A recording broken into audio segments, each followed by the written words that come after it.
Good evening everyone. कैसे हैं आप लोग? Good evening sir. Good evening sir. जी गुड इवनिंग सुमित जी, कैसे हैं आप? ठीक है सर। लेक्चर देख रहे हैं आप जावास्क्रिप्ट का? हाँ सर, पहला लेक्चर देखा आज मैंने। समझ में आ रहा है? हाँ सर। जी, डेली क्लास ज्वाइन करिए।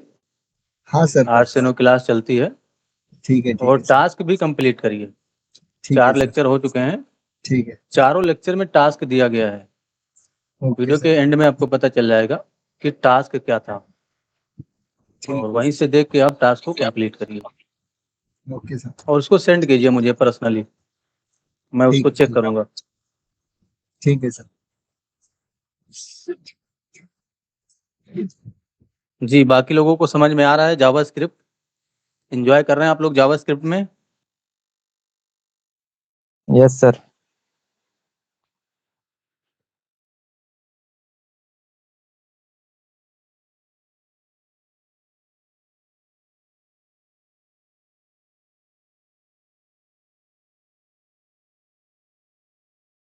जी देवदीप जी, आप कैसे हैं?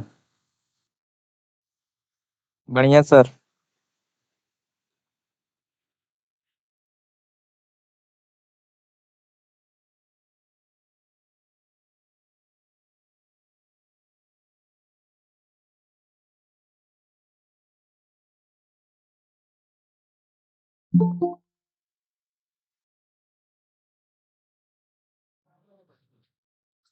ठीक है, आप लोग जो है टास्क को भी साथ में कंप्लीट करते रहिए, ठीक है? टास्क अगर आप कंप्लीट नहीं करेंगे तो आप जावास्क्रिप्ट को अचीव नहीं कर पाएंगे, है ना? और आज से जो टॉपिक स्टार्ट हो रहा है वो काफ़ी इम्पोर्टेंट और बैकबोन ऑफ जावास्क्रिप्ट, ये समझ लीजिए जो टॉपिक है ये जावास्क्रिप्ट की बैकबोन है, यानी कि जो है इसकी हेल्प से हम सारे मैनिपुलेशन करते हैं। यानी कि अगर हमें कोई किसी भी तरह का चेंजेस हो एचटीएमएल फाइल के अंदर या एचटीएमएल कोड के अंदर, तो हम डॉम की हेल्प से ही करते हैं। तो वही चैप्टर आज से स्टार्ट हो रहा है आपका। आप लोगों के मन में क्वेश्चन हो सकता है कि हम इतनी जल्दी डॉम को क्यों पढ़ रहे हैं, ठीक है? डॉम इसलिए पढ़ रहे हैं क्योंकि जो सारे काम हैं इनकी, जितना भी कंडीशन या लूप या एरे ऑफ ऑब्जेक्ट, यानी कि जितने भी टॉपिक हमें पढ़ने हैं जावास्क्रिप्ट के अंदर, उन सारे टॉपिक को हम रियल वर्ल्ड में यूज करके सीखने वाले हैं। यानी कि कंडीशन वगैरह हम डायरेक्ट एचटीएमएल एलिमेंट पे या एरे का क्या यूज है डायरेक्ट एचटीएमएल के अंदर, या डिजाइनिंग के अंदर एरे का क्या यूज है, एरे ऑब्जेक्ट क्यों बनाते हैं या लूप क्यों चलाते हैं, कंडीशन क्यों लगाते हैं, इसी तरीके के जो सारे टॉपिक हैं वो आपके प्रोजेक्ट के अंदर कहाँ पर यूज है उनका, यानी कि जो प्रोजेक्ट है हमारा, जो हम काम कर रहे हैं उसके अंदर उसका यूज कहाँ पर है। एक्चुअली इन सारे टॉपिक को हम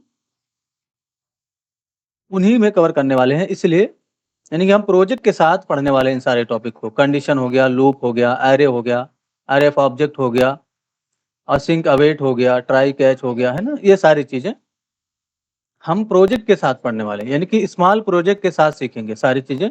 उसके बाद हमारा बड़ा बड़ा प्रोजेक्ट जो है हम लास्ट में कंप्लीट करेंगे।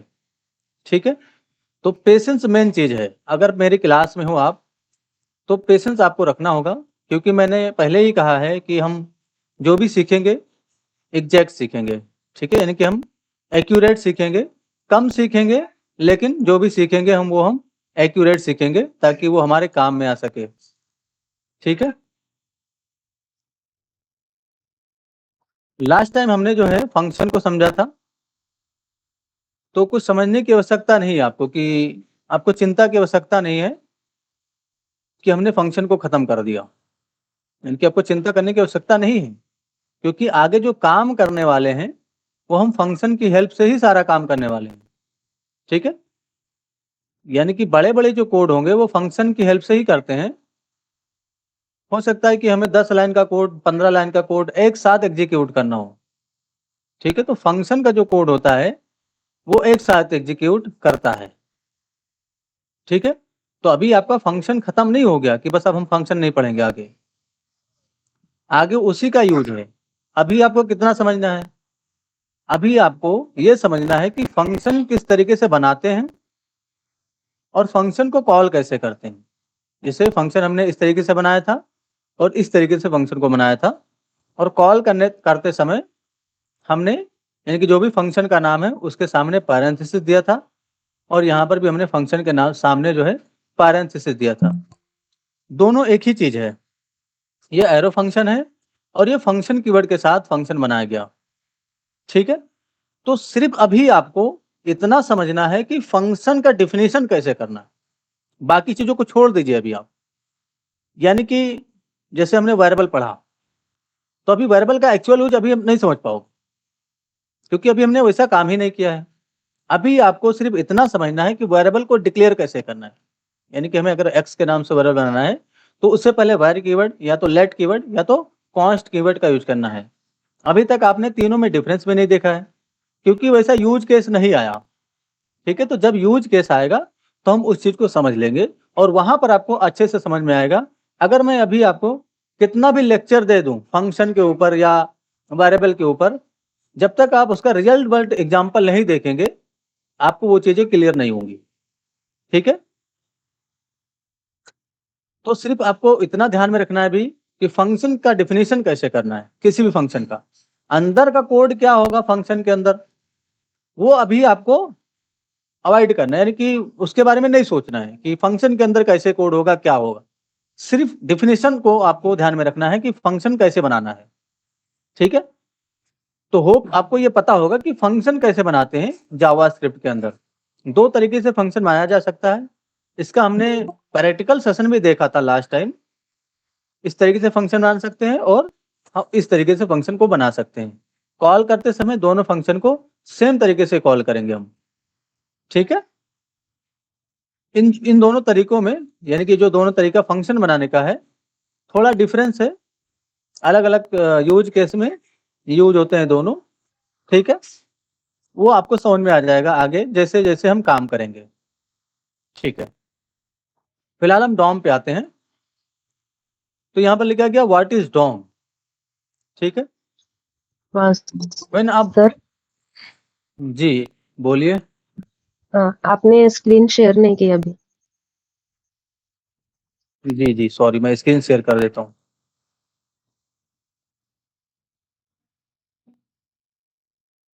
अभी स्क्रीन शेयर हो रही है, ओके थैंक यू। वही तो मैं सोच रहा हूँ कि मैं कुछ मिस कर रहा हूँ, बट मैं यहाँ पर समझा रहा था आपको फंक्शन के बारे में।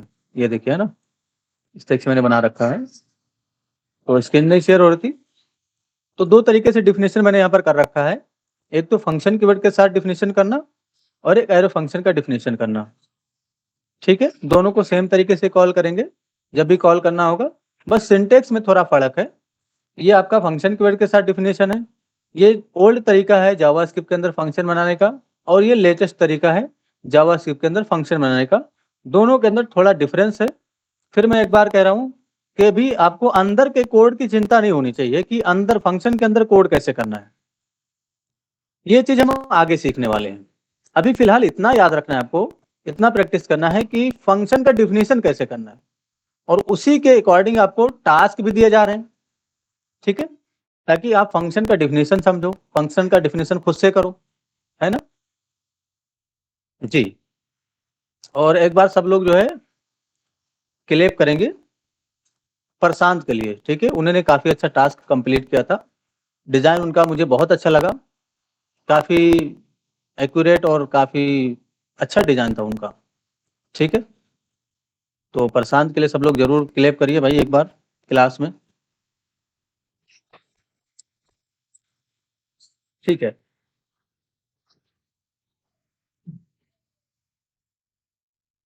तो फंक्शन से रिलेटेड अभी आपको सिर्फ इतना समझना है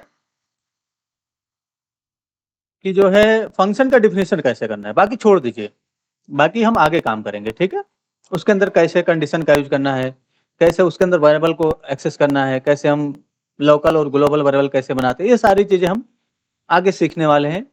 बेनिफिट क्या होगा इन चीजों का वो आपको उसी समय पता चलेगा जब हम उस चीज पे काम कर रहे होंगे। तो डॉम पढ़ेंगे। आपके मन में क्वेश्चन हो सकता है कि हमने अभी तक एरे नहीं पढ़ा, कंडीशन नहीं पढ़ा, ऑब्जेक्ट नहीं पढ़ा, क्लास नहीं पढ़ा, है ना, और असिंक अवेट नहीं पढ़ा, या बहुत सारे टॉपिक अभी हमने अवॉइड कर दिया जावास्क्रिप्ट का। हमने इसीलिए अवॉइड किया है ताकि हम डॉम को पढ़ लें और उसके बाद उस पर काम करें, क्योंकि डॉम मतलब डॉम में कुछ है नहीं। अभी आपको समझ में आएगा कि डॉम क्या है। ठीक है, आपसे इंटरव्यू वगैरह में क्वेश्चन किया जाता होगा कि व्हाट इज डॉम, है ना, तो कुछ है नहीं डॉम में। थोड़े से शब्दों में आपको समझा दूंगा, सारी चीजें क्लियर हो जाएंगी। ठीक है, तो डॉम का जो फुल फॉर्म होता है वो डॉक्यूमेंट ऑब्जेक्ट मॉडल। तो फुल फॉर्म से आपको नहीं समझ में आएगा कि क्या हो रहा है एक्चुअली यहां पर। ठीक है, डॉक्यूमेंट का मतलब ये हुआ दोस्तों, जैसे कि हमने कोई पेज बनाया, सपोज करो HTML CSS की हेल्प से हमने कोई डिजाइन किया। ठीक है, उस डिजाइन के अंदर काफी सारे HTML के टैग हैं। ठीक है ना, तो जितना भी कलेक्शन है HTML का, ब्राउजर उसको क्या करता है, एक डॉक्यूमेंट बना देता है, यानी कि उसका एक डॉक्यूमेंट बना देता है। ठीक है, लाइक ये समझ लीजिए कि एक स्ट्रक्चर उसका इंटरनली प्रिपेयर कर देता है ब्राउजर। ठीक है ना, और उसी को यानी कि जो सारे HTML और जितने भी टैग होते हैं HTML के, जब हम उनको सेलेक्ट करते हैं जावास्क्रिप्ट के अंदर तो उन्हीं को ऑब्जेक्ट कहा जाता है। ठीक है, रिसेंटली जब हमने H1 को सेलेक्ट करके इनर HTML या इनर टेक्स्ट की हेल्प से उसके अंदर कुछ डाला था, यानी कि उसके अंदर हमने कुछ चेंजेस किया था, तो वो जो आपने H1 सेलेक्ट किया वो अब क्या है जावास्क्रिप्ट के अंदर, वो एक ऑब्जेक्ट है। ठीक है ना, और मॉडल का मतलब ये होता है, मॉडल का मतलब होता है नक्शा, मतलब कि इसका एक फ्लो चार्ट है। फ्लो चार्ट है, जैसे कि फॉर एग्जांपल ये समझ लीजिए कि अब HTML के अंदर कई सारे टैग होते हैं और सभी टैग का अलग अलग काम है। जैसे कि हेड टैग के अंदर हम मेटा डेटा से रिलेटेड कंटेंट या लिंक वगैरह को डिफाइन करते हैं, और जो बॉडी टैग है उसके अंदर जो है हम स्ट्रक्चर से रिलेटेड काम करते हैं। यानी कि HTML के अंदर बॉडी टैग स्टार्ट करते हैं ना, जब भी हमें वेब पेज पे कुछ भी शो करना होता है, जैसे हमें कुछ हेडिंग लिखना है, कोई इमेज लगाना है, या कोई हमें पैराग्राफ लिखना है, या हमें इनपुट फील्ड बनाना है, तो हम क्या करते हैं बॉडी के अंदर उस चीज को स्टार्ट करते हैं।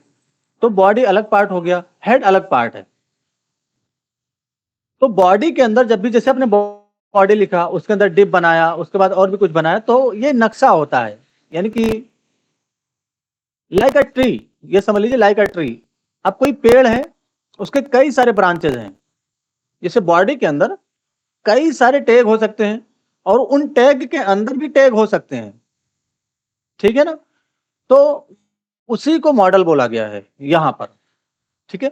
डॉक्यूमेंट से रिलेटेड क्या है, डॉक्यूमेंट से रिलेटेड ये है कि HTML के सारे कंटेंट, सारे टैग, जितने भी टैग है सब, और इनको ब्राउजर ही क्रिएट करके देगा आपको। जैसे ही आपने सपोज करो छोटा सा भी कोड किया HTML के अंदर, तो और उसको आपने ब्राउजर में रन किया, तो उसका क्या करेगा ब्राउजर, उसका एक डॉक्यूमेंट क्रिएट कर देगा। ऑब्जेक्ट क्या है, ऑब्जेक्ट जब हम उसी टैग को जावास्क्रिप्ट में सेलेक्ट कर लेते हैं, तो वो अब कोई नॉर्मल टैग नहीं रहा, वो अब एक ऑब्जेक्ट बन गया, और उस ऑब्जेक्ट के अंदर से हम कई सारी प्रॉपर्टीज और फंक्शन को कॉल करते हैं। जैसे प्रॉपर्टीज के एग्जांपल के रेस्पेक्ट में समझे कि अगर हमने H1 को बॉडी के अंदर बनाया, यानी कि HTML के अंदर जो बॉडी है उसके अंदर H1 बनाया, उसके हेल्प से हमने हेडिंग टैग लिखा या हेडिंग वगैरह कुछ भी लिखा, जस्ट 4 कोड लिख दिया। अब उस H1 को हमने जो है जावास्क्रिप्ट के अंदर सेलेक्ट कर लिया। तो जावास्क्रिप्ट के अंदर जब आपने सेलेक्ट करके उसको किसी वेरिएबल के अंदर स्टोर किया, XYZ किसी भी वेरिएबल में वो स्टोर किया जा सकता है। तो सपोज करो आपने X के नाम से वेरिएबल बनाया और उसके अंदर जो है H1 टैग को स्टोर करके रख लिया। अब वो जो X है वो कोई नॉर्मल डेटा नहीं रहा उसके अंदर, वो अब एक ऑब्जेक्ट के अंदर कन्वर्ट कर गया है। अब उस ऑब्जेक्ट के अंदर से आप inner text, inner HTML, text content, tag name, इस तरीके के कई सारी प्रॉपर्टीज को रीड कर सकते हो, एक्सेस कर सकते हो अलग अलग काम के लिए। मॉडल का मतलब ये समझ लीजिए कि बस एक नक्शा है। ऑब्जेक्ट का मतलब ये हो गया कि जब भी हम किसी HTML टैग को जावास्क्रिप्ट के अंदर सेलेक्ट करते हैं तो वो एक ऑब्जेक्ट हो जाता है। डॉक्यूमेंट का मतलब ये हो गया कि सारा HTML का टैग, जितना भी HTML में आपने काम किया है, वो सारा टैग जब हम ब्राउजर में रन करते हैं तो उसका एक डॉक्यूमेंट बन जाता है, और उसी डॉक्यूमेंट को हम जावास्क्रिप्ट में जब सेलेक्ट करने का काम करते हैं तो वो एक ऑब्जेक्ट बन जाता है। तो होप आपको ये चीज डिफिनेशन, यानी कि जो डिफिनेशन है, जो एक्सप्लेनेशन है, क्लियर कर रहा होगा थोड़ा बहुत डॉम क्या है। डॉम का फॉर्म पढ़ लेने से डॉम को नहीं समझ सकते हो, ठीक है। इसके अंदर कई सारी चीजें हैं, क्लियर होगा। मैं ये कहूँ कि 100% आपका क्लियर होगा, क्योंकि कोई भी चीज एक बार में 100% नहीं क्लियर होती है। जब हम उस पर काम करना स्टार्ट करते हैं, यानी कि जब हम उससे टच हो जाते हैं, थोड़ा उसके करीब जाते हैं, जैसे सपोज करो कि भाई है, ठीक है, और मैंने बताया पवन भाई को कि पवन भाई, आहिर भाई जो है बहुत अच्छे स्टूडेंट हैं क्लास में। अब मैं कितनी तारीफ करूं आहिर भाई का, ठीक। अब इनको ये पता चल गया कि हाँ आहिर भाई जो अच्छे स्टूडेंट है, सर ने ऐसा बताया है, ठीक। तो अब ये जब अहद भाई के करीब जाएंगे, ज्यादा करीब जाएंगे अहद भाई के, तो अहद भाई को और समझ पाएंगे ये। मैंने तो सिर्फ इतना कहा कि अहद भाई अच्छे स्टूडेंट है क्लास के अंदर, लेकिन जब पवन भाई जो है अहद के ज्यादा करीब जाएंगे, उनके साथ उठेंगे बैठेंगे, तो पवन भाई को और भी बहुत सारी अच्छी चीजें या उनकी जो बुरी चीजें हैं सारी पता चल जाएंगी। अब मेरे तारीफ कर देने से कुछ नहीं होगा। अब जब पवन भाई उनके साथ उठेंगे बैठेंगे, तो उनकी जितनी भी अच्छी इंफॉर्मेशन है, जितनी बुरी इंफॉर्मेशन है, सारी चीजें उनको पता चल जाएंगी, ठीक है। तो फिर अब पवन भाई जो है काफी अच्छे से अहद को समझ जाएंगे। तो वही चीज यहाँ पर समझने की कोशिश करिए। अब मैं यहाँ पर कुछ भी अभी बता रहा हूँ, तो हो सकता है कि आपको 20% ही समझ में आया हो, 100% ना समझ में आ रहा हो, लेकिन 100% कब समझ में आएगा, जब हम उसके करीब जाएंगे, उससे रिलेटेड चीजों को देखेंगे, समझने की कोशिश करेंगे, उस पर जब हम काम करेंगे तब सारी चीजें हमारी क्लियर हो जाएंगी। पेशेंस रखना है, पेशेंस तो मेन चीज है, क्योंकि अगर आपके अंदर पेशेंस नहीं है तो आप कोई भी काम नहीं कर सकते हो। मैं सिर्फ जावास्क्रिप्ट की बात नहीं कर रहा कि आप सिर्फ जावास्क्रिप्ट नहीं सीख सकते हो। किसी भी तरह का अगर आप काम कर रहे हो तो उसमें आपको टाइम देना होगा और पेशेंस आपके अंदर होना चाहिए, ठीक है। तो आप लोग के अंदर पेशेंस होना चाहिए। अगर नहीं पेशेंस है तो पेशेंस बनाइए, समझ रहे ना आप लोग इस चीज को। और टास्क काफी इंपॉर्टेंट है, इस चीज को मैं बार बार बोल रहा हूं। DOM manipulation with difference selector, sorry different लिखा हुआ है यहां पर, DOM manipulation with different selector. Manipulation का मतलब ये होता है कि किसी भी तरह का ऑपरेशन परफॉर्म करना, चेंजेस करना, ये समझ लीजिए कि चेंजेस करना। फॉर एग्जाम्पल मैं कुछ रन कर लेता हूं सबसे पहले,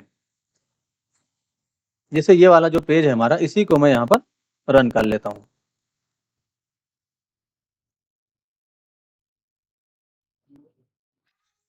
नोटिस करिए मैंने यहां पर इस चीज को रन कर लिया है।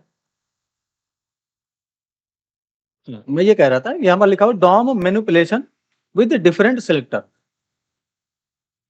अब सपोज करो ये पूरा HTML का कंटेंट है, ठीक है। अब मुझे क्या करना है, इसको चेंज करना है। कब चेंज करना है? किसी बटन पे क्लिक करते ही या पेज लोड होते ही। अच्छा, मैं कभी कभी बीच बीच में हो सकता है कि पेज रेंडर होना बोल दूं, ठीक है। तो रेंडर होना या लोड होना दोनों एक ही बात है। यानी कि जब हम पेज को लोड कर रहे हो तभी हमें कुछ चेंजेस करना हो किसी तरह का यहाँ पर, या किसी बटन पे क्लिक करने के बाद यहाँ पर चेंजेस करना हो, तो उसी को बोलते हैं डॉम मैनिपुलेशन। सॉरी, मैं थोड़ा सा डिफाइन नहीं, मतलब कहने का मतलब ये है कि कभी कभी क्या होता है कि जुबान लड़खड़ा जाता है, बट इस चीज को आप माइंड मत करिएगा। अब मैं कभी कभी इसको मैनिपुलेशन पढ़ दूं, ठीक है, मैनिपुलेशन पढ़ दूं, वैसे तो ये लिखा हुआ मैनिपुलेशन, ठीक है। तो क्या बोलते हैं उसको, मतलब बोलते हैं ना कि प्रोनाउंस करना, ठीक है। तो प्रोनाउंस करने में हो सकता है थोड़ा इधर उधर हो जाए, लेकिन इसको, इस वर्ड का जो महत्व है, इसका जो एक्चुअल डिफिनेशन है, उसको आपको ऑब्जर्व करने की कोशिश करें, क्योंकि प्रोनाउंसिएशन में हो सकता है कुछ गलती हो जाए, मैं कुछ गलत पढ़ दूं, कभी कभी जबान लड़खड़ा जाता है, तो उस चीज को आपको माइंड नहीं करना है, ठीक है। तो डॉम मैनिपुलेशन, मैनिपुलेशन का मतलब ऑपरेशन परफॉर्म करना, चेंजेस करना विद डिफरेंट सेलेक्टर। अब सेलेक्टर की हेल्प से ही आप इसमें कुछ चेंजेस कर पाएंगे। कहने का सिंपल सा मतलब यह है कि अगर हमें इसमें कुछ चेंजेस करना है तो हमें सेलेक्टर पढ़ना होगा। यानी कि जब तक हम इस एलिमेंट को जावा स्क्रिप्ट के अंदर नहीं सेलेक्ट करेंगे, हम किसी भी तरह का चेंजेस नहीं कर पाएंगे। यानी कि कैसे भी करके ये जो एलिमेंट है, क्योंकि ये एलिमेंट ही होगा, कोई टैग ही होगा, तभी तो HTML में आपने लिखा होगा और यहाँ पर ये शो हो रहा है। तो जब तक आप इस एलिमेंट को जावा स्क्रिप्ट के अंदर नहीं सेलेक्ट करेंगे, इसके अंदर किसी भी तरह का चेंजेस नहीं कर पाओगे। तो उसके लिए हम डिफरेंट तरीके के सेलेक्टर पढ़ते हैं। कई सारे सेलेक्टर हैं और उनमें से कुछ महत्व हैं जिनका हम सिर्फ यूज करते हैं। बहुत सारे सेलेक्टर बनाए गए हैं लेकिन सबका यूज नहीं करते हम, कुछ ही हैं जिनका यूज होता है, और कुछ स्पेशल केस में कुछ चीजों का यूज होता है, ठीक है। यानी कि ज्यादातर जो यूज होता है उनको भी हम देखेंगे, और जो स्पेशल केसेस में यूज होते हैं उनको भी हम देखने वाले हैं। फिलहाल हमारा टॉपिक ये है कि अगर हमें किसी भी तरह का ऑपरेशन या मैनिपुलेशन यहां पर करना है तो हमें क्या करना पड़ेगा, हमें इसको सबसे पहले जावा स्क्रिप्ट के अंदर सेलेक्ट करना होगा। जब तक हम इसको जावा स्क्रिप्ट के अंदर सेलेक्ट नहीं करेंगे, इसके अंदर हम किसी भी तरह का चेंजेस नहीं कर सकते हैं, ठीक है। तो इसी चीज पे हम बात करने वाले हैं यहां पर। अब उसके लिए कई सारे सिलेक्टर हमें मिलते हैं। Document dot gate element by ID, document dot gate elements by class name, document dot gate elements by tag name, document dot query selector, document dot query selector all, है ना। तो इस तरीके के कई सारे फंक्शन हैं, यानी कि जो कि हम डॉक्यूमेंट के अंदर से रीड करते हैं, ठीक है। तो डॉक्यूमेंट क्या है, ये जो यहाँ पर डॉक्यूमेंट लिखा गया ये क्या है, ये एक ऑब्जेक्ट है, ठीक है, जो कि ब्राउजर आपको क्रिएट करके देता है। जिस तरीके से विंडो ऑब्जेक्ट ब्राउजर क्रिएट करके देता है, वैसे ही आपको ये डॉक्यूमेंट ऑब्जेक्ट भी मिलता है। तो ये जो ऑब्जेक्ट है ना, ये विंडो ऑब्जेक्ट के अंदर ही होता है। मैं आपको दिखाता हूं अभी थोड़ी देर में। यानी कि जो विंडो ऑब्जेक्ट ब्राउजर क्रिएट करके देता है, उसी विंडो ऑब्जेक्ट के अंदर ये डॉक्यूमेंट ऑब्जेक्ट भी होता है, ठीक है ना। समझ रहे हैं आप लोग इस चीज को। अगर मैं यहां पर बोलूं कि ये चीज यहां पर यानी कि अगर मैं फंक्शन और कीवर्ड की बात करूं यहाँ पर, तो ये एक कीवर्ड है, ठीक है ना, ये कोई फंक्शन नहीं है। अब इसके अंदर हो सकता है कि अलग अलग तरीके के फंक्शन हो, अलग अलग तरीके के प्रॉपर्टीज हो। जैसे ये एक फंक्शन है जो कि इसके अंदर है, डॉक्यूमेंट के अंदर, ये भी एक फंक्शन है जो कि इस डॉक्यूमेंट के अंदर है ना।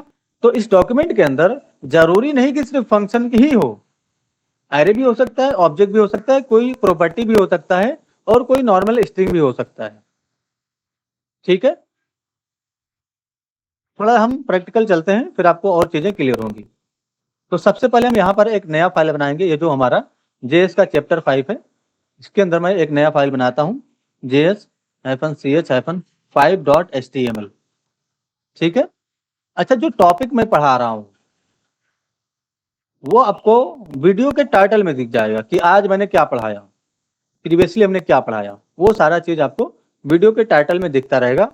वहां से आप देख के ये चीज फ्यूचर में समझ पाएंगे कि हमने क्या चीज कब पढ़ाया था, ठीक है। तो फिलहाल हमने यहाँ पर HTML5 का कंप्लीट स्ट्रक्चर ले लेना है। और जैसा कि मैंने कहा है कि जब भी आप HTML5 का कंप्लीट स्ट्रक्चर लेते हो तो टाइटल को जरूर चेंज करिए, ठीक है। तो मैं यहाँ पर डॉम ही लिख देता हूँ इस तरीके से, और यहाँ पर मैं H1 का यूज करता हूँ, मैंने लिख दिया just for code. Control O करेंगे, इसको राइट क्लिक करके हम ओपन विद गूगल क्रोम कर लेंगे। नोटिस किए मैंने यहाँ से ओपन विद गूगल क्रोम कर लिया, ठीक है। तो जस्ट फॉर कोड यहाँ पर दिख गया इस तरीके से, परफेक्ट।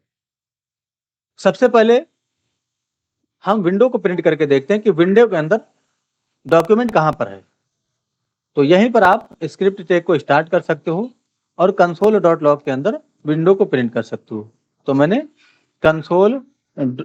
ऐसे लिखेंगे console.log विंडो, सिर्फ विंडो को आप प्रिंट करिए। रिलोड कर लेंगे पेज को इस तरीके से और इंस्पेक्ट करके हम कंसोल में जाएंगे।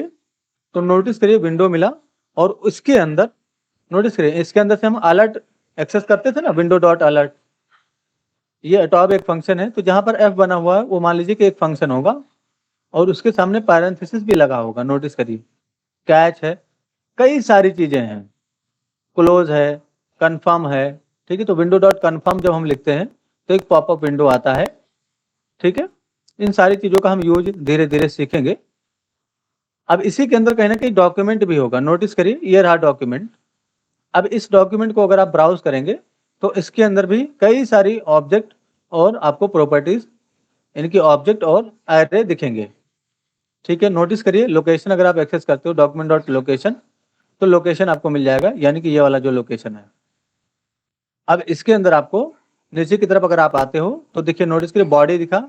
अब इस बॉडी के अंदर ही आपका जितना भी टैग है वो सारी चीजें दिख रही होंगी, और उसके अंदर कुछ एक्स्ट्रा चीजें होती हैं जिनको हमें जो अवॉइड करना है भी। अच्छा, ऑल पे अगर हम क्लिक करें, देखिए यहाँ पर लिखा हुआ ना HTML कलेक्शन, अगर इस पे हम क्लिक करते हैं तो देखिए पहले HTML टैग स्टार्ट हुआ, फिर हेड टैग स्टार्ट हुआ, फिर मेटा टैग स्टार्ट हुआ, फिर मेटा स्टार्ट हुआ, फिर टाइटल स्टार्ट हुआ, स्क्रिप्ट स्टार्ट हुआ, उसके बाद बॉडी स्टार्ट हुआ, और उस बॉडी के अंदर H1 स्टार्ट हुआ। अब इस H1 को अगर आप जावास्क्रिप्ट के अंदर सेलेक्ट करते हो तो उसके अंदर से ये प्रॉपर्टी एक्सेस की, अलाइन, है ना, इस तरीके से और भी कई सारी प्रॉपर्टीज को और फंक्शन को आप रीड कर सकते हो, ठीक है। जैसे इसके अंदर क्लास नेम है, लाइन हाइट है, लाइन लेफ्ट है, क्लाइंट लेफ्ट है, क्लाइंट टॉप है, क्लाइंट विद है ना, इस तरीके से क्लास लिस्ट है, चाइल्ड नोट्स है ना।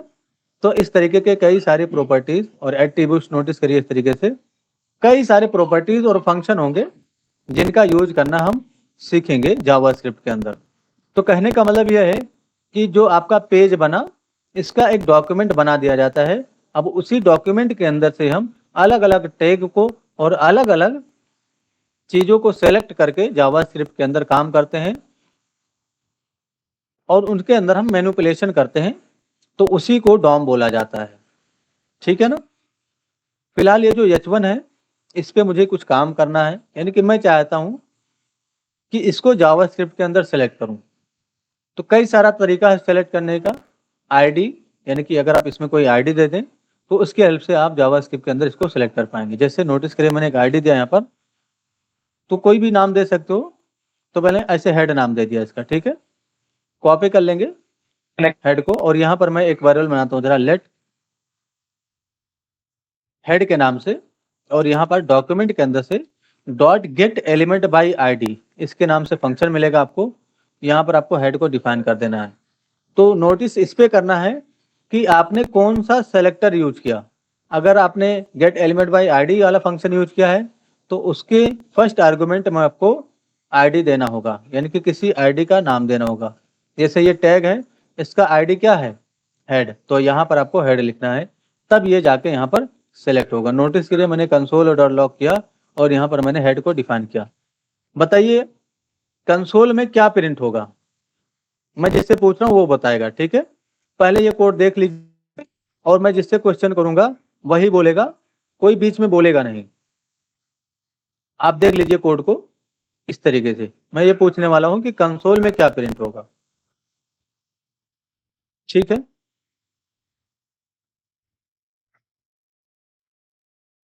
जी नंदनी जी आप बताइए कंसोल में क्या प्रिंट होगा, बताइए। Just for code A print होगा ये।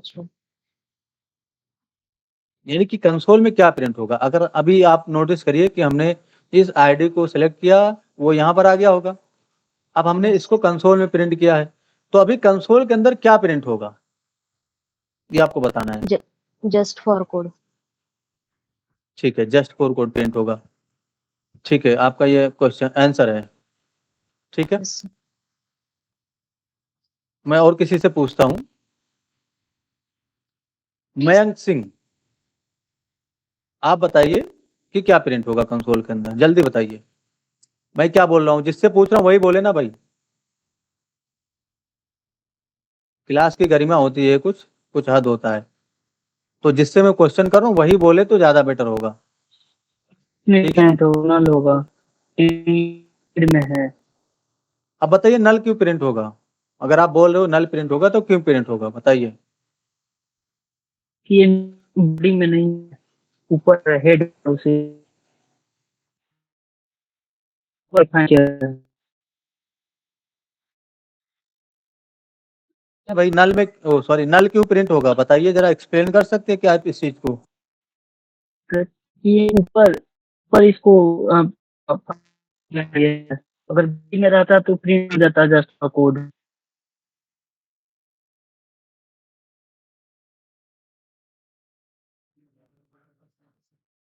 जी देवदीप जी बताइए ये क्या बोल रहे हैं, इनकी वॉइस क्लियर नहीं है, क्या आप सुन पा रहे हैं इनको, तो आप ही बता दीजिए क्या बोल रहे हैं। सर ये कहना चाह रहे हैं कि नल इसलिए प्रिंट हुआ क्योंकि स्क्रिप्ट टैग हेड में लगा हुआ है। अगर वही बॉडी में होता तो पहले जावास्क्रिप्ट पेज को रेंडर करता, उसके बाद प्रिंट करता।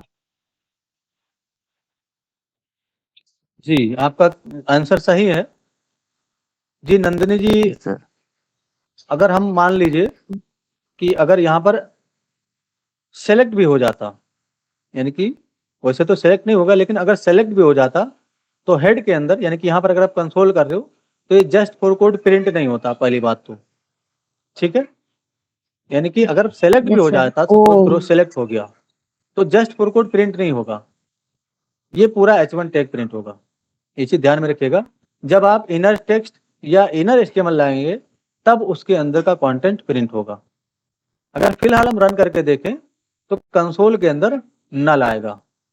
इंस्पेक्ट करके मैं कंसोल में जाता हूँ, नोटिस करिए नल आया, तो नल का मतलब ये हो गया कि ये जो हेड है इसमें कुछ भी असाइन नहीं हुआ, यानी कि इसमें नल आ गया। जैसे इसको हमने सेलेक्ट किया तो अब ये सेलेक्ट नहीं हुआ तो यहाँ पर नल चला जाएगा, ठीक है। अच्छा, इसी चीज को अगर हम कंट्रोल एक्स कर लें और बॉडी के अंदर रख दें, तो अब बताइए नंदिनी जी कि कंसोल के अंदर क्या प्रिंट होगा, बताइए, रिलोड करने से जस्ट बताइए। For code, just for code just print नहीं फॉर होगा, कोड नहीं। ये पूरा टैग प्रिंट होगा।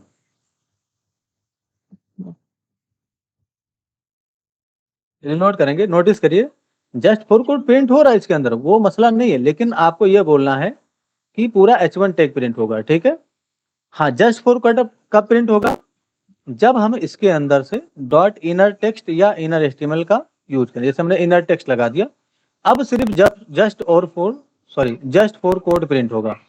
ये देखिए, नोटिस करिए अब सिर्फ और सिर्फ जावास्क्रिप्ट अब सिर्फ और सिर्फ just for code he print होगा, क्योंकि अभी आपने इनर टेक्स्ट का यूज कर लिया हेड के अंदर से। तो हेड क्या हो गया? अब अभी यहाँ पर हेड क्या था, यहाँ पर अभी h1 क्या था, यहाँ पर h1 अभी एक नॉर्मल टैग था। अब इस h1 को आपने जावास्क्रिप्ट के अंदर सेलेक्ट कर लिया, तो अब ये एक ऑब्जेक्ट हो गया, इसके अंदर एक ऑब्जेक्ट आ जाएगा। ठीक है, अगर आप टाइप ऑफ फंक्शन की हेल्प से इसका टाइप चेक करेंगे तो ऑब्जेक्ट बताएगा। ठीक है, तो अब यहाँ पर एक ऑब्जेक्ट है और इसके अंदर से inner text, inner HTML, text content, इस तरीके के कई सारे, यानी कि टैग नेम, इस तरीके के कई सारे प्रॉपर्टीज को एक्सेस कर सकते हैं। जैसे हमने टैग नेम को अगर एक्सेस किया तो अभी क्या प्रिंट होगा कंसोल के अंदर, नोटिस करिए, रिलोड करूंगा तो ये h1 प्रिंट होगा, यानी कि जो टैग का नाम होगा वो प्रिंट हो जाएगा। तो ये मत समझिए कि इन चीजों का यूज नहीं है। कई बार हमें कंडीशन वगैरह लगाने के लिए प्रोजेक्ट के अंदर टैग नेम को भी आइडेंटिफाई करना होता है।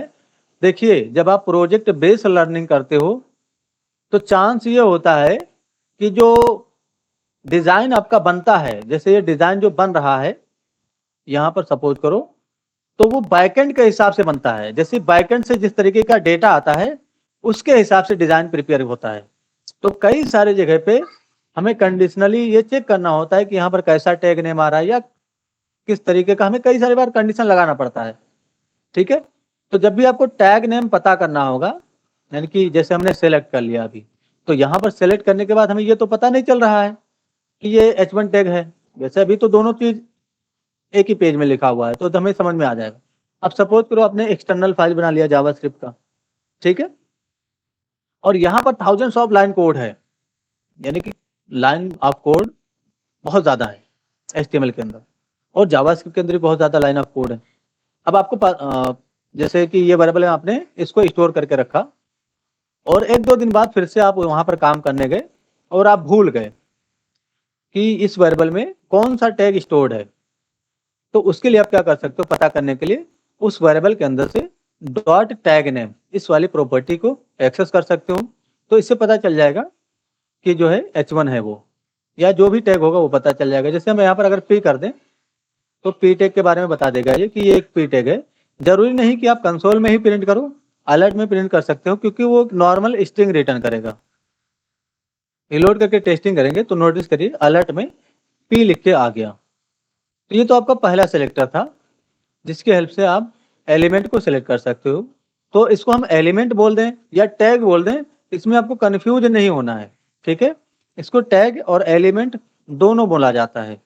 ठीक है, तो आपके ऊपर है। वही मसला ये है कि जैसे कि हम मम्मी को अम्मी बोल दें, है ना, या मॉम बोल दें, तो उससे जो है वो मॉम ही रहेंगी, ये समझ लीजिए। तो वही चीज यहाँ पर है कि चाहे आप एलिमेंट बोल दीजिए या आप टैग बोल दीजिए, दोनों एक ही बात है। समझ गए? तो इस पर कंफ्यूज नहीं होना है। कभी मैं एलिमेंट भी बोल दूंगा, कभी मैं टैग बोल दूंगा, तो इसमें आपको कंफ्यूज नहीं होना है कि एलिमेंट क्या है, टैग क्या है। नोटिस करिए यहाँ पर h1 प्रिंट हुआ अलर्ट के अंदर, क्योंकि अभी हमने टैग का नाम चेंज कर दिया। ठीक है, तो ये पहला सिलेक्टर था। दूसरा सिलेक्टर यहाँ पर क्या है, नोटिस करिए, gate element by class name. तो यहाँ पर एक चीज और नोटिस करने वाली बात है, यहाँ पर भी गेट एलिमेंट लिखा गया है और यहाँ पर भी गेट एलिमेंट लिखा गया है, लेकिन नोटिस करिए यहाँ पर एस लगा हुआ है। एस इसका मतलब क्या हो, गेट एलिमेंट्स। अब यहाँ पर क्या लिखा, गेट एलिमेंट। एलिमेंट्स और एलिमेंट में काफी डिफरेंस है।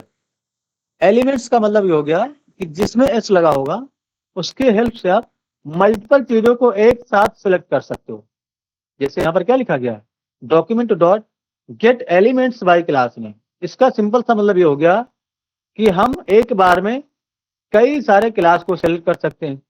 जैसे कि सपोज करो 10 h1 है पूरे पेज के अंदर, ऐसे 10 h1 है। मैं एक काम करता हूँ, पहले तो क्लास लिख देता हूँ यहाँ पर। ठीक है, क्लास मैंने हेड डिफाइन कर दिया और नोटिस करिए मैं सभी के अंदर क्या करता हूँ, ये देखिए इतना सारा h1 मैंने बनाया और सभी के अंदर क्लास का वैल्यू हमने हेड रखा है। ठीक है, तो यहाँ पर क्या लिखा गया, gate elements bye class name. तो जब भी आप यहाँ पर हेड देंगे, इसका सिंपल सा मतलब ये हो गया कि मल्टीपल एलिमेंट्स को ये सेलेक्ट करेगा। ठीक है, और मल्टीपल क्लास को एक साथ वो सेलेक्ट कर सकता है। अब यहाँ पर क्लास नेम लिखा गया, इसका मतलब ये नहीं कि आप यहाँ पर H1 डायरेक्ट दे देंगे। अब जो H1 के अंदर आपने क्लास दिया होगा उसको आपको यहाँ लिखना है, जैसे हेड लिखना है, ठीक है, जैसे हमने यहाँ पर हेड लिखा है ना, तो यहाँ पर भी आपको हेड ही देना है। इसका मतलब ये नहीं कि आप यहाँ पर टैग का नाम दे देंगे, ID दे देंगे तब भी ये सिलेक्ट कर लेगा, ऐसा नहीं होगा। नोटिस करिए, मैं सेलेक्ट करके आपको दिखाता हूँ। तो यहीं पर मैं सेलेक्ट करता हूँ और यहाँ पर मीनिंगफुल वेरिएबल बनाएंगे। जैसे कि अभी एक सिंगल हेड था तो हमने हेड बनाया था। अब यहाँ पर आप कैसे वेरिएबल बनाइएगा का, जब भी जैसे आप मल्टीपल चीज को सिलेक्ट कर रहे हो, ये तो हमें पता ही होगा कि हम क्या सिलेक्ट करने जा रहे हैं। जैसे अभी मुझे पता है कि मैं हेड को सिलेक्ट करने जा रहा हूँ, तो इसके लिए मीनिंगफुल वेरिएबल क्या हो सकता है, ऐसे बनाइएगा। लेट या कॉन्स्ट अभी सोचने की आवश्यकता नहीं आपको, जो आपको मन में आ रहा है उसके बना लीजिए। ऑल हेड या ऑल हेड्स, इसके नाम से आप वेरिएबल बनाएंगे, ठीक है, क्योंकि मल्टीपल हेड्स आप सिलेक्ट कर रहे हो। अब आपको क्लास नेम का यूज करना है, तो डॉक्यूमेंट डॉट, यानी कि ऐसे लिखेंगे डॉक्यूमेंट डॉट क्लास नेम, ठीक है, सॉरी यहाँ पर लिखेंगे हम इस तरीके से डॉक्यूमेंट डॉट क्लास नेम। तो document dot gate elements bye class name ऐसे होता है, ठीक है, ये एक फंक्शन होता है। अब इसके अंदर आपको अपने क्लास का नाम देना है। यहाँ पर मैंने डॉट ला के, सॉरी डॉट नहीं लगाना है आपको, ठीक है, डायरेक्ट हेड लिखना है इस तरीके से। और अगर आप ID लिख रहे हो तो हैश लगा के ID नहीं लिखना है, डायरेक्ट ID का नाम लिखना है, ठीक है। तो अभी इसके अंदर क्या आएगा, चलिए मैं जिससे क्वेश्चन करूंगा वही बताएगा। कंसोल और डॉट लॉग सर्च करेंगे और यहाँ पर हम ऑल हेड्स को डिफाइन कर देंगे, ठीक है। अब मैं रिलोड करता हूँ, अभी रिलोड नहीं करता हूँ, पहले तो मैं किसी से पूछ लेता हूँ कि क्या आएगा उसके अंदर, ठीक है। जी मोनी सिंह जी, आप बताइएगा कि कंसोल में क्या प्रिंट होगा। जी बताइए, जल्दी बताइए थोड़ा। हाँ, एक बार कोड दिखाइए।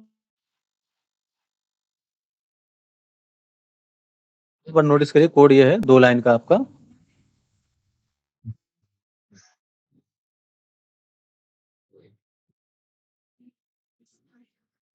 ठीक है, हो सकता है कि अभी आपको ना समझ में आ रहा हो कि क्या प्रिंट होगा, तो एक बार हम देख लेते हैं कि एक्चुअली क्या प्रिंट हो रहा है। रिलोड कर लेंगे, इंस्पेक्ट कर लेंगे, कंसोल में जाएंगे, देखिए क्या आया, HTML कलेक्शन। इसका सिंपल सा मतलब ये हो गया कि इसमें जो है HTML का कलेक्शन है। अब उसमें क्या है वो जब हम उसको ब्राउज करेंगे तो हमें पता चल जाएगा। जैसे कि यहाँ पर हेड लिखा हुआ है, यहाँ पर भी हेड, यहाँ पर भी हेड, और हमने gate elements bye class name का यूज किया है और यहाँ पर हेड को असाइन किया है, तो ये सारा एक बार में सेलेक्ट हो गया, इसलिए यहाँ पर लिख के आया है HTML कलेक्शन, ठीक है।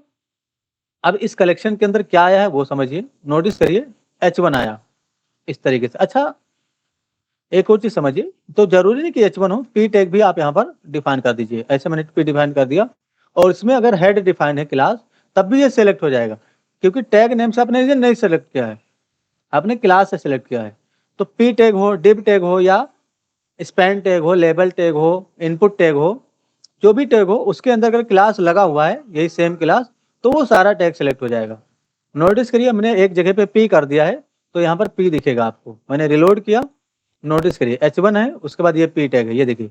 मैं जिस पे हाईलाइट करूंगा तो आपको वो चीजें दिखेंगी यहाँ पर, नोटिस करिए ये P है ना, इस तरीके से। तो HTML का एक कलेक्शन है आपके पास। जब भी आप क्लास से सेलेक्ट करेंगे तो ये मल्टीपल एलिमेंट्स को एक साथ सेलेक्ट करने की आवश्यकता मतलब क्षमता रख सकता है, ये समझ लीजिए।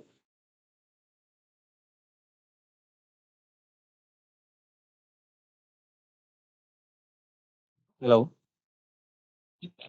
सर क्लियर है हेलो, आवाज? मेरी वॉइस क्लियर है? हाँ मैं ये कह रहा था कि अगर आप लोगों ने HTML और CSS पढ़ा होगा तो आप लोगों को ये जानकारी होनी चाहिए, और नहीं है तो नोट कर लीजिए कि पेज के अंदर, जैसे एक पेज है आपका, इसमें आप काम कर रहे हो, तो इसके अंदर आप मल्टीपल क्लास लिख सकते हो, लेकिन ID मल्टीपल नहीं लिख सकते आप। ID आपका कोई एक ही हो सकता है, ठीक है। मल्टीपल क्लास आप लिख सकते हो लेकिन ID सिर्फ एक ही हो सकता है पूरे पेज के अंदर, चाहे वो 1000 लाइन का कोड हो, चाहे वो 500 लाइन का कोड हो, चाहे वो 4 लाइन का कोड हो, चाहे वो 2 लाइन का कोड हो, ID उसमें सिर्फ एक हो सकता है। लेकिन क्लास अगर आप दे रहे हो तो आप जितना मर्जी क्लास दीजिए, क्लास सारे एक्सेप्टेबल हैं, यानी कि सेम क्लास आप, क्लास का मतलब ये हेड, तो सेम कई सारे जगह पे आप दे सकते हो और किसी भी टैग के अंदर आप दे सकते हो। लेकिन आईडी अगर आपने सपोज करो H1 के अंदर दे दिया है तो अब आप पी टैग के अंदर भी नहीं दे सकते हो आईडी। जैसे हमने यहाँ पर आईडी हेड बना दिया तो अब यहाँ पर आप दोबारा आईडी हेड नहीं बना सकते, यानी कि हेड के नाम से आईडी नहीं दे सकते, भले ही वो टैग चेंज हो रहा है। जैसे यहाँ पर H1 था तो आपके मन में ये नहीं क्वेश्चन होना चाहिए कि सर यहाँ पर हमने पी टैग यूज किया तो हम यहाँ पर आईडी दे सकते हैं, नहीं देंगे। ऐसा दे देंगे तो एरर नहीं आएगा, लेकिन मैनिपुलेशन करने में, यानी कि ऑपरेशन वगैरह परफॉर्म करने में आपको प्रॉब्लम हो सकता है जावास्क्रिप्ट के अंदर। ऐसे तो कोई एरर नहीं आएगा कि कोई एरर आ जाएगा, उसके वजह से एरर नहीं आएगा, लेकिन ऑपरेशन वगैरह परफॉर्म करने में प्रॉब्लम होगा। ठीक है, तो कभी भी याद रखिएगा कि सिंगल आईडी दे सकते हैं पूरे पेज में और क्लास हम मल्टीपल दे सकते हैं, और हमने दिया भी और सेलेक्ट भी किया। इंस्पेक्ट करके कंसोल में जाएंगे, देखिए सारा कलेक्शन आ गया। अब सपोज करो, चलो मैं यहाँ से सारी चीज़ों को हटा देता हूँ, फिर भी मैंने क्लास नेम का यूज किया तो अभी भी ये वैसे ही कुछ रिजल्ट आपको देगा। जैसे मैंने रिलोड किया और इंस्पेक्ट करके अगर हम कंसोल में जाएं, नोटिस करिए अभी भी HTML कलेक्शन ही आ रहा है।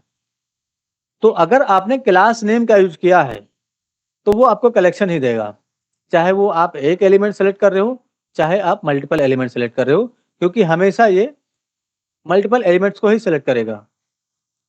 कहने का मतलब अभी एक ही है तो ये एक ही को सिलेक्ट करेगा, लेकिन इसको एक्सेस करने के लिए आपको इंडेक्सिंग नंबर पास करना होगा। जैसे कि अगर आपको इसमें कुछ पास करना है, इनर HTML वगैरह इसका चेंज करना है किसी बटन पे, जैसे मैं यहाँ पर एक बटन भी बना लेता हूँ और इसमें मैं ऑन क्लिक इवेंट करता हूँ। मैंने लिख ऑन क्लिक, इस इवेंट को डिफाइन किया और मैं डेमो के नाम से एक फंक्शन कॉल कर लेता हूँ। मैंने यहाँ पर लिख दिया क्लिक मी, ऐसे समझने की कोशिश करिए जरा। और मैं क्या करता हूँ, डेमो नाम से एक फंक्शन भी बनाता हूँ यहाँ पर। ठीक है, तो एक काम करते हैं, कांस्टेंट बना लेते हैं ठीक से डेमो के नाम से, ऐसे डिफिनेशन करूंगा मैं। और मैं क्या करता हूँ, ऑल हेड्स जो है इसके अंदर डॉट इनर HTML लिखता हूँ। नोटिस करिए क्या होगा, अभी मैंने लिख दिया आलोक कुमार, आलोक कुमार। तो मैं क्वेश्चन करने वाला हूँ यहाँ पर कि अभी जो है ये जो यहाँ पर लिखा हुआ है जस्ट फॉर कोड, बटन पे क्लिक करने पे, क्योंकि नोटिस करिए हमने इस फंक्शन को कॉल कर दिया। एक बार टेस्ट कर लेते हैं कि फंक्शन कॉल हो रहा है कि नहीं। तो टेस्ट करने के लिए आप यहाँ पर अलर्ट डिफाइन कर दीजिए और इस लाइन को कमेंट कर दीजिए। तो मैंने कमेंट कर दिया, नोटिस करिए मैंने रिलोड किया और इस बटन पे क्लिक करूंगा तो अलर्ट हो गया। अब आपको ये लाइन देख के बताना है, जिससे मैं क्वेश्चन करूंगा वही बोलेगा। टाइम मत देखिए, हम थोड़ा सा ज्यादा ही पढ़ेंगे आज। तो इस लाइन को देख के आपको बताना है कि क्या यहाँ पर चेंजेस होगा क्लिक करने पे, क्या यहाँ पर आलोक कुमार लिख के आ जाएगा, चेंजेस हो जाएगा क्लिक करने के बाद। चलिए बताइए, मैं पूछने वाला हूँ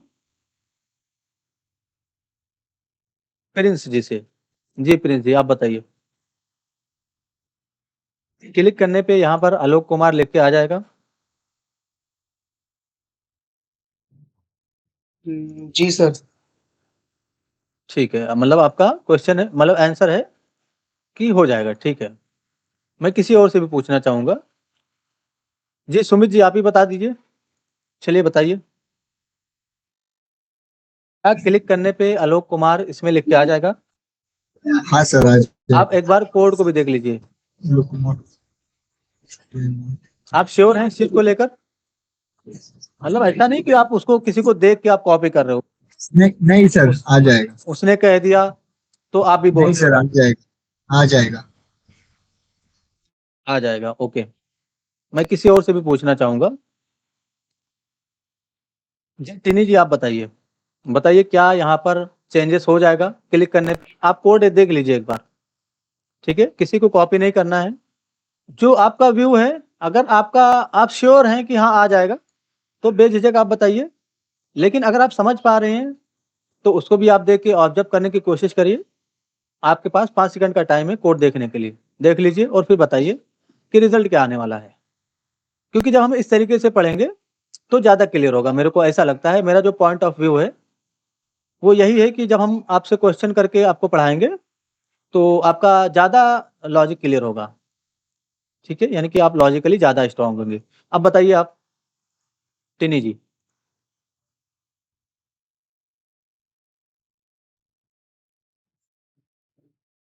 जी बताइए भाई, वॉइस नहीं आ रही क्या? हेलो। आ रही है सर वॉइस। जी टिनी टॉमी जी बताइए आप।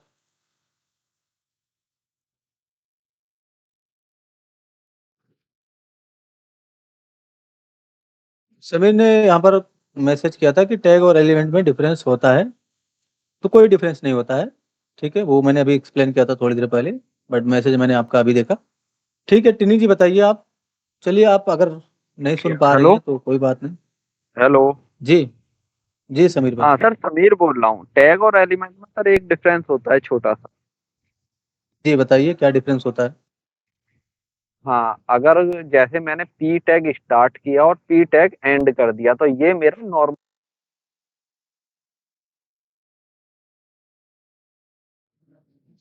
बताइए, हाँ बताइए।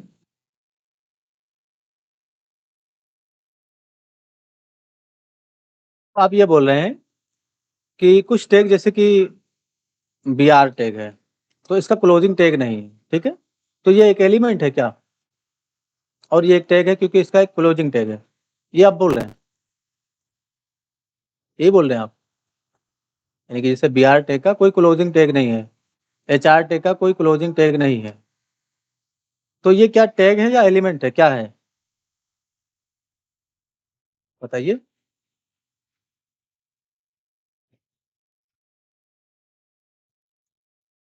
जी समीर भाई बताइए ना। अब इनमें इन दोनों में टैग क्या है, एलिमेंट क्या है, आप ये मुझे बताइए, ताकि मुझे भी क्लियर हो जाए ना भाई, हो सकता है मुझसे गलती हो रहा हो कुछ। ऐसा जरूरी नहीं कि मुझसे गलती नहीं हो सकता, मुझसे भी गलती हो सकती है।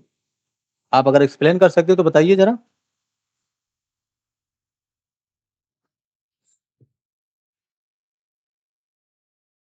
जी समीर भाई सुन पा रहे हैं आप? रहे हैं। Hello hello. जी मैं सुन रहा हूँ, बोलिए आप। हाँ, मैं बोल रहा हूँ, अगर आप कोई भी P tag, H1 tag, div, अगर आप इनके अंदर कोई डेटा डाल देते हो तो एलिमेंट कहलाता। विदाउट डेटा के वो टैग कहलाएगा।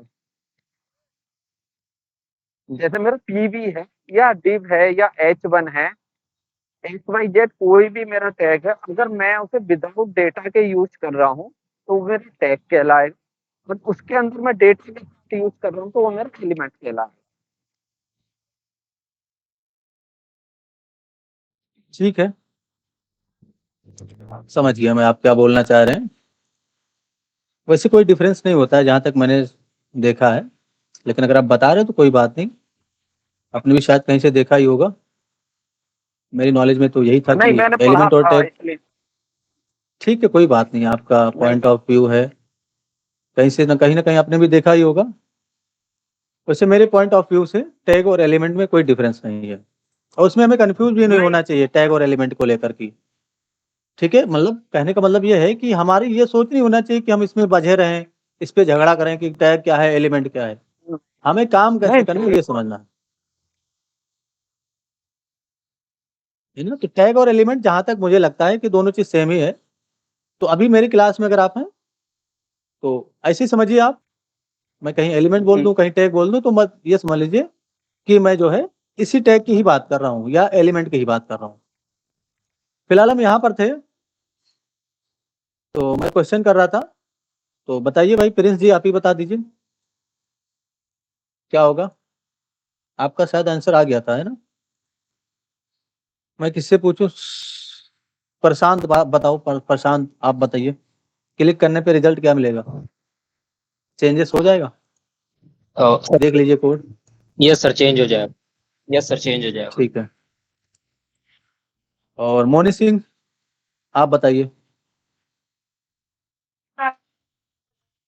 हमारी हाँ आ रही है, बोलिए। ये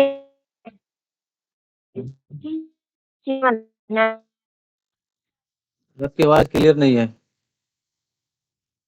ठीक है, मैं किसी और से पूछ लेता हूँ। तो जी बोलिए, आवाज आप क्लियर है नहीं, वैसे बोलिए। यहाँ हाँ, यहाँ पे देगा कि मैं गए टीम है। आवाज जरा से भी मैं नहीं सुन पा रहा हूँ। अगर कोई सुन पा रहा हो इनकी आवाज को तो आप मुझे एक्सप्लेन करिए ये क्या बोलना चाह रही हैं। मैं तो नहीं सुन पा रहा इनको। ठीक है, फिर मैं किसी और से पूछ लेता हूँ। जी देवदीप जी, आप ही बता दीजिए, क्या क्लिक करने पे चेंजेस होगा? तो देख लीजिए एक बार। चेंज नहीं होगा। क्यों नहीं चेंज होगा? हाँ सर, नहीं होगा, हाँ बताइए क्यों नहीं चेंज क्योंकि होगा, इसे ये भी तो हम बताना है। इंडेक्स नंबर सिर्फ पे देखिए, हाँ और नहीं में क्योंकि सिर्फ आंसर नहीं देना है। अगर आप नहीं कह रहे हो तो ये भी आपको बताना होगा कि क्यों नहीं होगा। अगर आप हाँ बोल रहे हो तो क्यों होगा ये भी आपको बताना होगा। सर क्योंकि ठीक है, बताइए। हाँ सर, क्योंकि HTML कलेक्शन को हम लोग इंडेक्स नंबर से एक्सेस करते हैं जी बिल्कुल। और ऑल हेड्स अब में यहाँ पर कलेक्शन आया है। कलेक्शन आ रहा है, इसलिए अगर आपने इंडेक्सिंग नंबर नहीं असाइन किया, यानी कि इंडेक्सिंग नंबर आपने यहाँ पर नहीं यूज किया, तो ये नहीं यानी कि इनर एचटीएमएल की हेल्प से आप ये प्रॉपर्टी पहली बार एक्सेस ही नहीं होगी, नल आएगा यहाँ पर। नोटिस करिए, मैंने रिलोड किया और मैंने BR का और इसका यूज कर लिया था, तो हटा देता हूँ इसको। मैंने इस पर क्लिक किया, नोटिस करिए मैं क्लिक कर रहा हूँ बट कोई फर्क नहीं पड़ रहा है। और इंस्पेक्ट करके अगर हम कंसोल में जाएं तो अभी यहाँ पर हमें एरर भी नहीं मिल रहा है। तो किसी किसी केस में हमें एरर नहीं मिलेगा।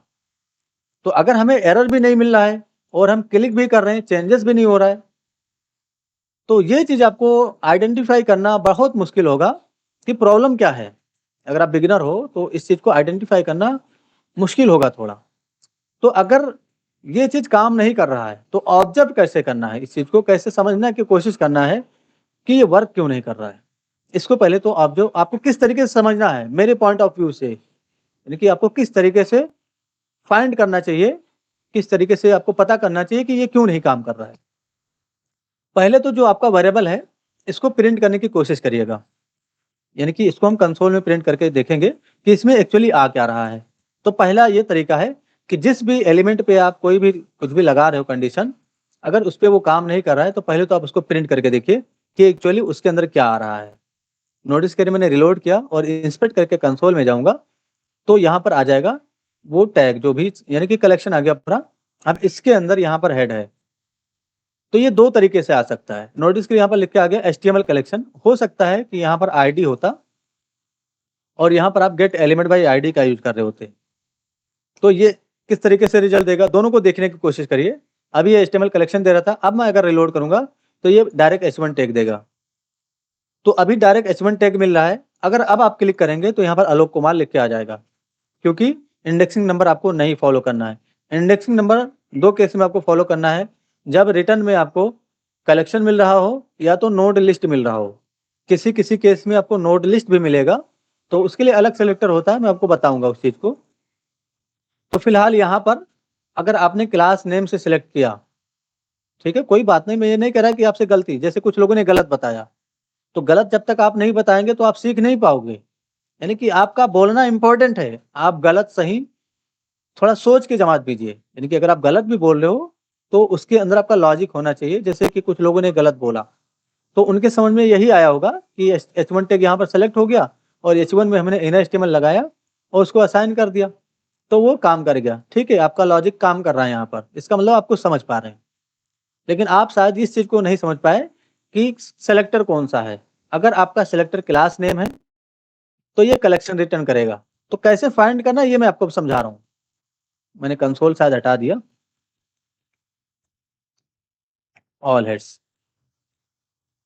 तो नोटिस करिए यहाँ पर कलेक्शन आया। आप कलेक्शन के अंदर जाएंगे, ब्राउज करेंगे जब इसको, तो देखिए 0 इंडेक्सिंग नंबर पे ये आपका H1 है।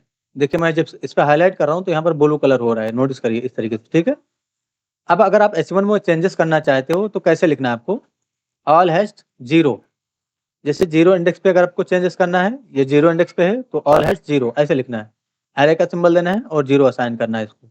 अब अगर आप क्लिक करेंगे तो ये काम करेगा। मैंने रिलोड किया, क्लिक करूंगा, नोटिस करिए आलोक कुमार। आप समझने की कोशिश करिए। मैंने एक और यहाँ पर पी टैग बनाया और यहाँ पर मैं क्लास टाइप करता हूँ और मैं हेड यहाँ पर भी लिखता हूँ। नोटिस करिए, रिलोड करूंगा तो कलेक्शन के अंदर H1 भी आया, पी टैग भी आया। अब मैं आपसे क्वेश्चन करता हूं कि अगर हम पी टैग में कुछ असाइन करना चाहें तो कौन सा इंडेक्स एक्सेस होगा? जिससे मैं क्वेश्चन करूंगा वही बोलेगा। ठीक है, सुमित जी आप ही बता दीजिए।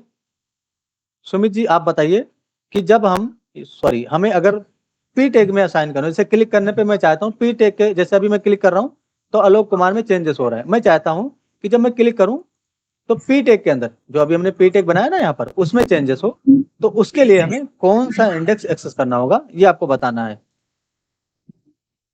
सर कोड दिखाओ ना एक बार। देखिए यहीं से आपको देख के बताना है कि कौन सा इंडेक्स एक्सेस करना है पी टैग के लिए। 1 का सर।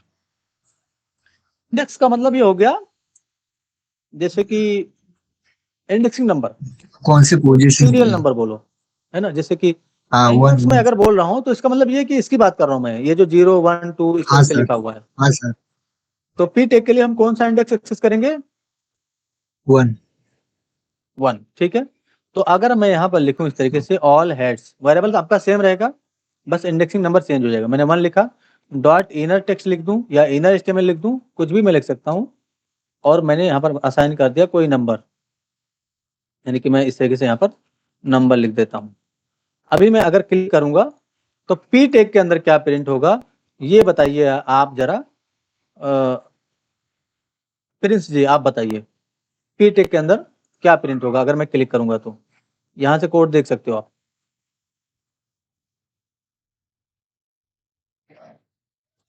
जल्दी बोलिए ना भाई। जी सर, फिर से दिखाइए सर। ये देखिए 1 2 3 4 5 6 7 8 9। हाँ ठीक है, मतलब आप बोल दो कि नंबर प्रिंट होगा जो आपने लिखा है वही, इतना बस काफी है। क्लिक मैंने किया, नोटिस करिए नंबर प्रिंट हो गया। तो इस चीज को ऑब्जर्व करने की कोशिश करिए जरा कि अगर आपका सेलेक्टर, मेन चीज सेलेक्टर है, सेलेक्टर को देख के आप ये चीज डिसाइड कर पाएंगे कि हमें इंडेक्सिंग नंबर फॉलो करके काम करना है या विदाउट इंडेक्सिंग नंबर काम करना है। तो अभी आपका ये क्लास खत्म नहीं हुआ कि अब हम इस पे बात नहीं करेंगे, इस पे तो हम काफी सारे बात करेंगे और इसी पे हम सारे काम करेंगे, यानी कि इसी की हेल्प से सारे एलिमेंट को सेलेक्ट करके और हम काम करने वाले हैं फ्यूचर में। तो आपको परेशान होने की आवश्यकता नहीं है, पेशेंस रखना है और इस टास्क को कंप्लीट करना है। अभी यहाँ पर 2 क्वेश्चन है, रिलोड करता हूं मैं इस तरीके से, नोटिस करिए यहाँ पर लिखा गया write a program to find the addition of 5 and 20 with the help of function. यानी कि ये जो 5 है और 20 है इसको आपको जोड़ना है, एडिशन का मतलब जोड़ना है, और यहाँ पर जहाँ रिजल्ट लिखा हुआ उस पर प्रिंट करना है।